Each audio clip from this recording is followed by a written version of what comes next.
Friends welcome to அல்சப்பா channel. இன்றைக்கி நம்ம என்ன பார்க்க போகிறோம்னா பத்திரி தாங்க செய்ய போகிறோம். நான் 2 கப்பு தண்ணியை ஊற்றி தேவையான அளவு உப்பை போட்டு நல்லா கொதித்து வந்த பிறகு தண்ணி தேங்காய் துருவலை போட்டுக்கிடலாங்க. கரண்டி திருப்பி போட்டு நல்லா மிக்ஸ் பண்ணி விட்ட பிறகு ஒரு கப்பு பச்சரிசி மாவு போட்டு நல்லா கிண்டுன்னு கிண்டிடலாம். ஸ்டவ் ஆஃப் பண்ணி இறக்கிட்டு நல்லா கிண்டலாங்க. மாவு சூடாக இருக்கும். தண்ணியில் கையை முக்கி முக்கி சப்பாத்தி மாவு மாதிரி பிசைஞ்சு வச்சுக்கிடலாம்.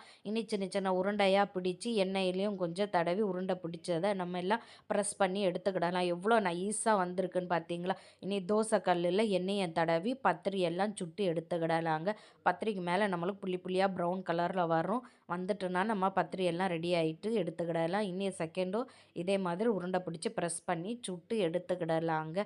இது கூட இறைச்சி கறியோ பருப்போ வச்சு சாப்பிட்டா சூப்பராக இருக்கும். எவ்வளோ சாஃப்டாக பிஞ்சு வருதுன்னு பாருங்களேன். நீங்களும் ஒருக்கா ட்ரை பண்ணி பாருங்கள். இந்த வீடியோ பிடிச்சிருந்தா மறக்காமல் லைக் பண்ணி சப்ஸ்கிரைப் பண்ணிக்கோங்க. நெக்ஸ்ட் வீடியோவில் பார்க்கலாம். பாய்.